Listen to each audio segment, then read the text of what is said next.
I'm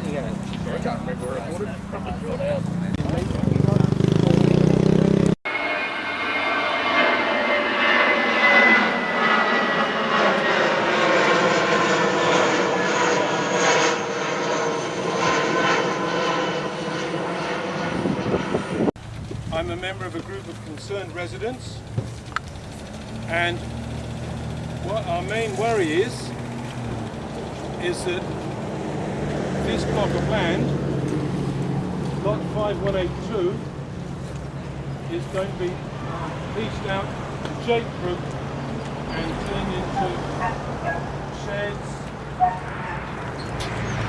maybe warehouses, sheds, showrooms, light industrial, car parks, we don't know.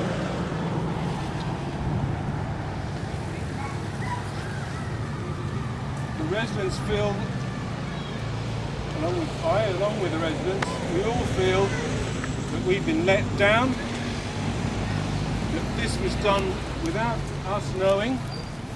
Nothing to do with you, it's GDA's land, mate. Nothing to do with you. And you got your own property, you fucking look after your own property, mate. This is Larrakia land before you fucking come here, mate. This is Larrakia country before you come out and give a fuck. I swear at you. You're not picking up a stick about a fucking land that's got nothing to do with you. Go back to where you come from. This not my place, this Larrakia country. We don't have to tell you what we have a fucking committee that organises what we do on our association.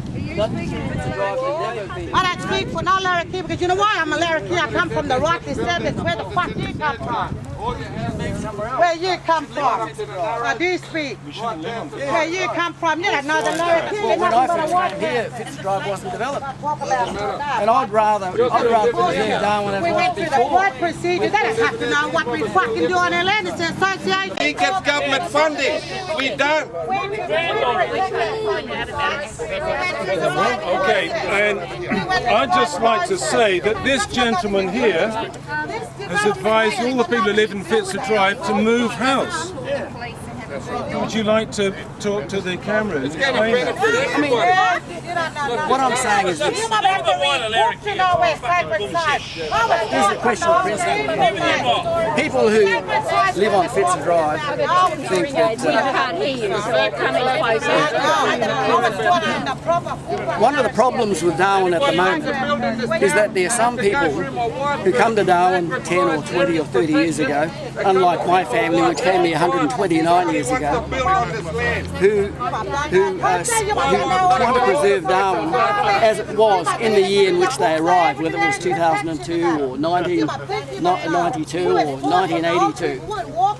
If that were the case, I would rather Darwin be preserved as it was when I was in Darwin kindergarten, when there were 4,000 people here, or when my grandfather came here when there were 3,700 Chinese and 300 white people. So what's your name, mate? What's your name? My name is Michael Chin. Michael Chin, okay. My name's Robin Smith. Now, basically, hold on, we're still going here. What I'm saying is this, that there should be a situation of tolerance. People should accept. You call that tolerance? Well, you know, they're pretty upset because people have been telling a pack of lies. Development means this. No, but hang on. We've got to get something clear. This land can't stay like it is. It's in a lot of ways a health risk. You can see there's weeds and stuff all through there. It's been a dumping ground for years. Just staying the way it is not an option for anyone. David, I've talked to people from the Larrakia people. They want to see this land.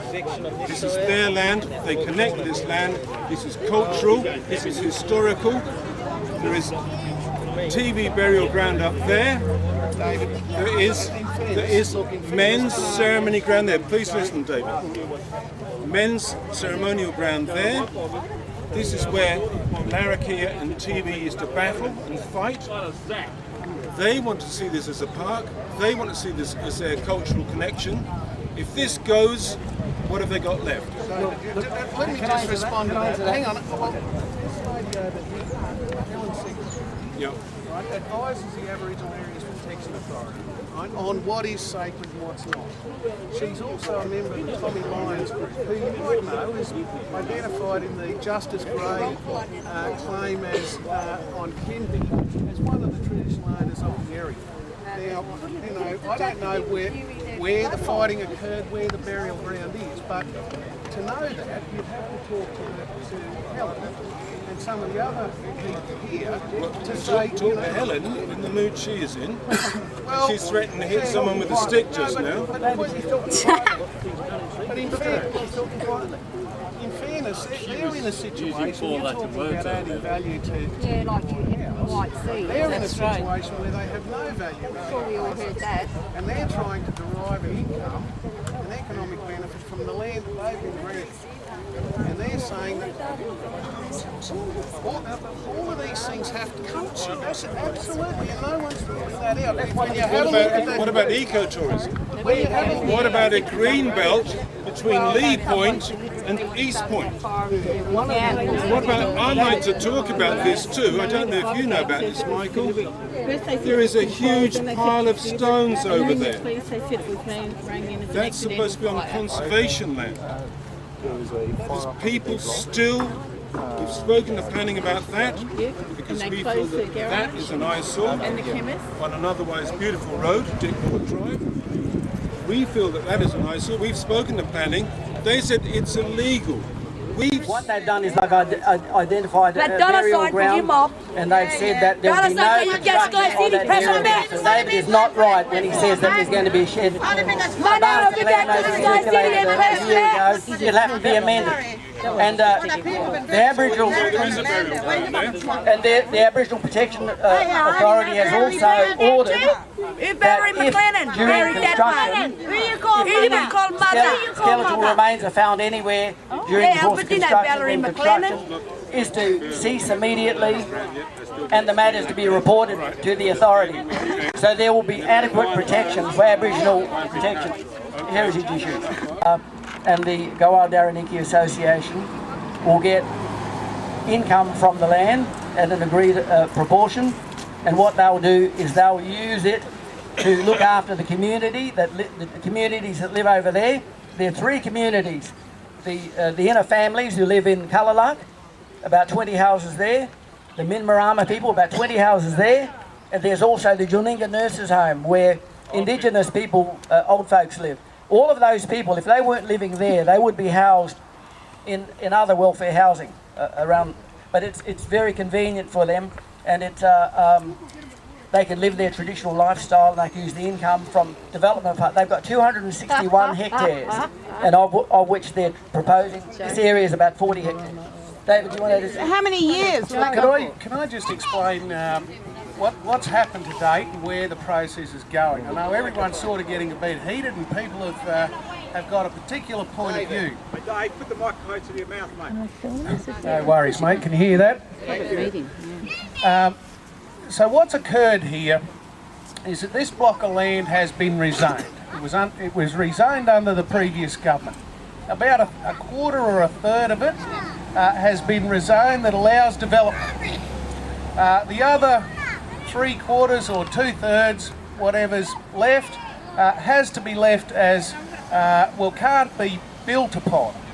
My understanding, having spoken to the developers and the GDA people, is that they want to see the area cleaned up, some of the weeds taken out, and made, open for people to wander through and enjoy. This third or quarter or whatever has not yet received Development Consent Authority approval. It still has to go through that process.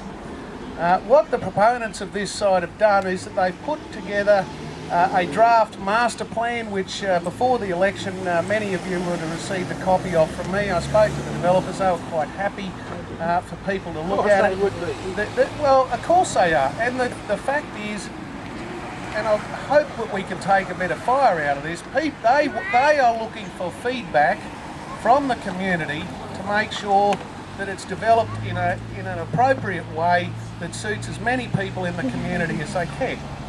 clearly that there will be some people who don't want to see this land touched at all. And that, unfortunately, I don't think will happen. The fact is that there will be some sort of development occurring here. The only question that we're dealing with at the moment is what type of development it's going to be. From what I can gather, the local Indigenous people are quite interested to know what people want here. Certainly the developers are interested to know what's appropriate, and from a government perspective and as your local member, I am very keen to see that as many people are satisfied in this process as possible. So we're not going to be having any secret development consent authority meetings. Dave, can you answer this question? Let me hang on.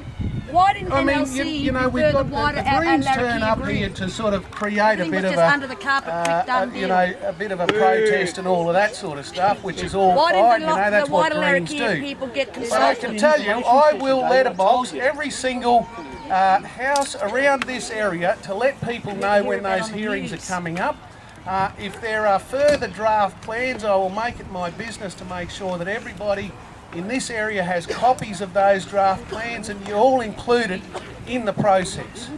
I don't have a particular view on it one way or the other. Mind you, I have to say, I do have a real soft spot for the Gwalwa Daraniki Association, who have been trying for years to derive an income from their land, what they see as their land. So in that regard, I want to see them develop something where they can earn an income and where they can find employment for their children and the like. But the type of the development that happens here, I think really is the responsibility primarily of the developer and secondarily of the local community, and I'd like to see as many people having as much input as possible into the process. I understand that there are people here who do not want to see anything happen here and they want to see this continued conflict. That's not my desire. I do not want to see conflict. I don't want to see people arguing together. I want to see people sitting down in a responsible way, looking at how we can meet the interests of the GDA and also the wider community and actually get something here that will benefit the entirety of the Northern Territory area. That might be a pipe dream, but it's not a bad starting point, I think. So, Dave, can I ask you a question, please? So Jape gets Yeah, we want to ask a question. Thanks, David. Just over here. Do we need any more sheds and warehouses in Darwin? look, the question is, do we need more sheds and warehouses? You know, we can either sit on our hands and just say no, but... Yes or no, she asked. Well, What about the empty sheds in obviously Darwin? we do need more sheds and we do need more development because Darwin is growing. Well, That is a fact. There's dozens That that are is a simple empty now, fact. Dave. Population growth is Dozens, pegged at around somewhere around between 1 and 2% per year. More people are coming to the Northern Territory. More people want to get work. More people want to store things. I mean, it is true. It doesn't matter where you go, anywhere in Australia, you will see vacant sheds and you will see vacant commercial buildings. That is a reality of commercial life. People leave a building, other people will take up the lease. But the fact is, we have a housing crisis in Darwin. We also have a commercial. But you're not building houses there. We also because have of the a flight commercial path, shed you wouldn't be crisis. allowed to. Winnelli is almost full up. There are businesses looking for places to establish, and there is a very real shortage of places. It's not just our housing market that's in crisis, but it's the whole commercial industrial market for that's everything suffering. that makes Darwin unique. That's right. Been any consideration to remove, change the plans and have the buildings to the other side? One of the problems that I understand is that a large part of the other side is underneath a flight path. David talks about the birds and the like in this area. One of the concerns, of course, of the RAF and the people at the airport is the birds. You know, particularly birds that soar high in the air is not a, you know, they don't really want to encourage more birds into the area in that regard. What about those red-tailed black cockatoos over there that are totem of the Larrakia people. David, look, I love the black-tailed cockatoos. You're not doing anything about it, about your love. Look, I something about lived for 5 years out at Beatrice Hill. We had a flock of thousands. I love seeing them every morning. But I'm not living at Beatrice Hill anymore. I'm living in the middle of Darwin. I'd like to see kangaroos hopping down our streets. But that doesn't happen anymore. We don't have kangaroos in the Northern Territory, I don't think. I do everything in my power to attract native animals and birds and the like into our community. I think they beautify the place. I like seeing greenery. I like seeing trees. I don't like seeing areas where you've got grasses running wild. People dumping stuff in the middle. Goodness knows what happens in these areas after hours. You know, when it's all cleaned up and tidied up, turned into a beautiful nature area, I think people will enjoy this amenity. What with industrial sheds? As Larrakia Is it possible to try and resolve some of this conflict? Look at compromise. Well, at the moment, the previous government has rezoned the land. So that's a decision that's already made. Like I say, about a quarter or a third of this side of the block has been rezoned for light industrial development. No, The signs. 2/3 or the 3/4 that's on the other side is to be left I'd like as to reply vacant to that. land. I'd like to reply to that, David. I went to the planning meeting last year in town. Several people went there with me. There were in fact more people against the development than for the development. Now, I'm not blaming David's government. It was a different government that squeezed through. But we're worried that another thing is that David hasn't really answered my initial question. What did he feel about residents losing money on their own houses? And some of these residents have lived, hold on David, some of the residents in Ludmilla North, this area here, have lived here for over 40 years. I know Michael Chin said that we should all move away earlier on in the piece, but what do you say about that, David? What do you think about government allowing people to lose their most valuable asset? David, if it was about improving the value of your property across the road, we'd probably build $50, $10 million houses on this side of the road. I mean, I don't think that would satisfy your desires either. My impression is you don't want to see anything occur here.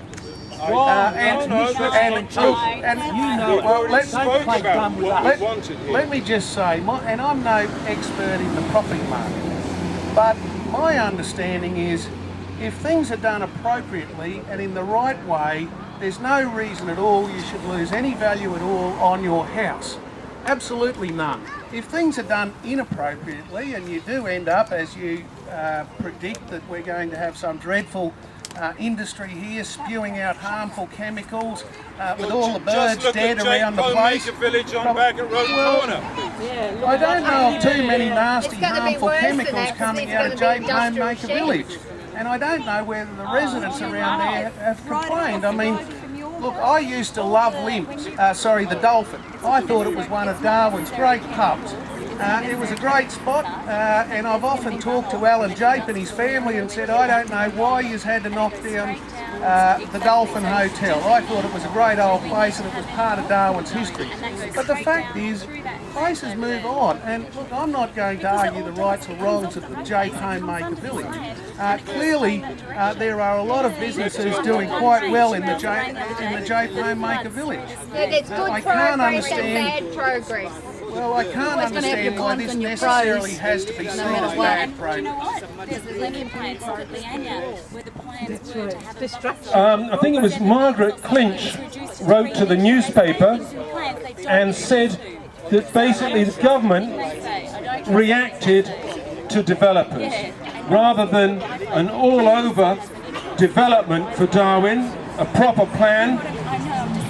Margaret Clinch said that the government just reacts to development.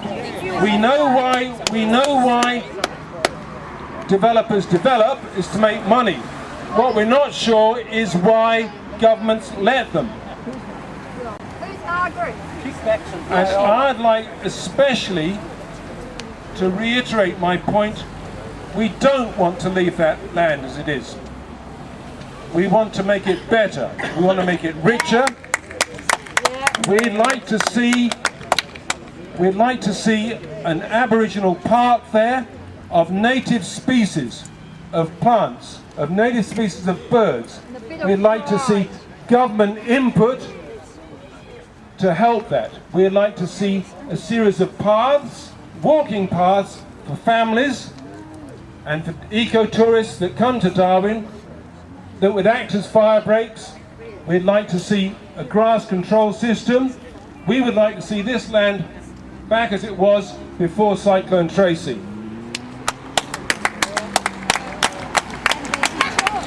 And there would be a lot of jobs for everybody, and especially for the people of the Gwalwa Daraniki.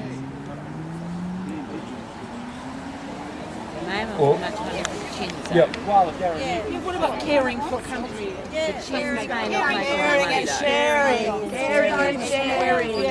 We want to have a green belt from East Point to Lee Point, else your vision of Darwin will disappear forever. I'm a school teacher and I'm very worried about what sort of future the kids of Darwin are going to get.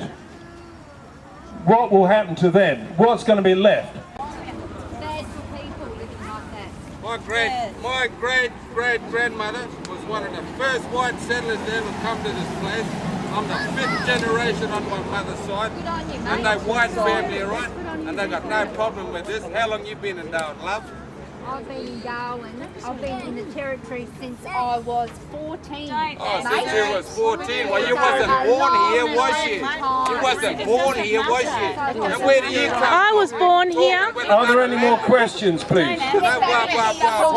what's the point? Go back to Dutchland or wherever you come from. Okay. Go back to Germany. Or wherever you come from. Yep. You know that majority of we're Australia. Born here. Born at down hospital. You go away. If we're going to have our way with our land, whatever you fucking like. If you don't like it, stiff shit. We don't give a fuck, mate. We don't give a fuck about what you think, really. How come you came What we tonight? want, we're going to put on the land. We don't give a stuff what you say to us. Why are they We're still here? going to do what we're going to do. Why are you here then? Why did you come today? Don't worry about your country. Come to show us that. You people are looking upon this land here. Not being gonna fight. You might be not listening to the problems we're having. You might be really ignorant. Your problems are our problems, buddy. I've got the same problems as you. I've got the same problems as you, right? You're crazy, man. Get your guitar, stop away, man. Catch that plane.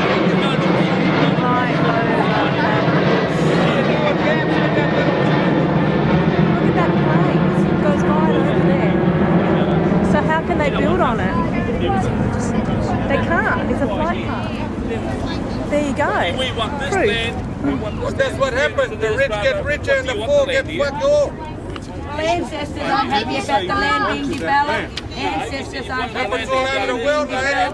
Like as if you own it. I've said that They don't agree Cullen with Bay. What about Bayview Haven? What about Tipperary Waters? There is actually no planning for the people of Darwin. All the planning we have is in terms of commercial and industry and actually development of large suburbs with no community facilities in them.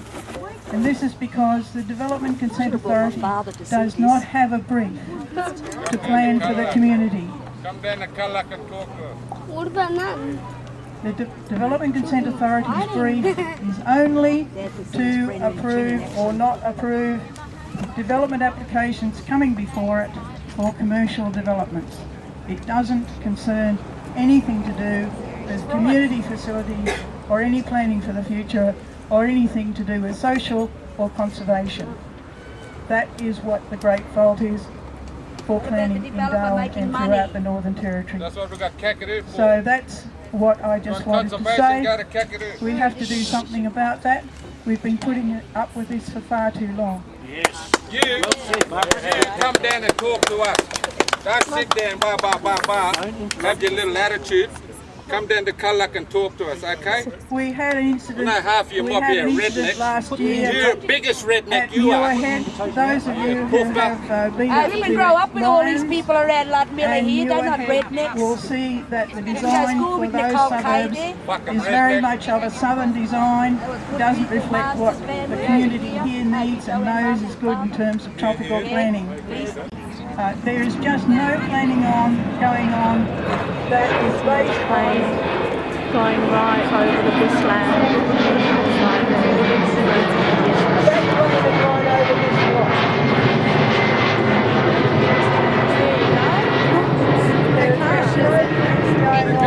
Which is based on left or right.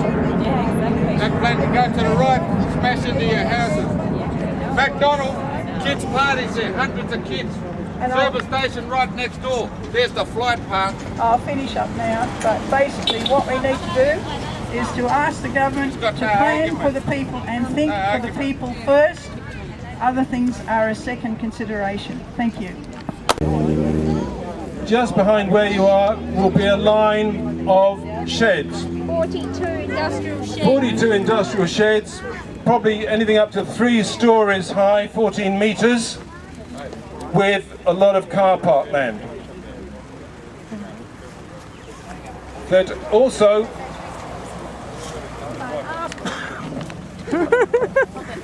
that the top northwest part of this bush block will have another development on there, and that will be a 2-story development. That will be, in fact, be on an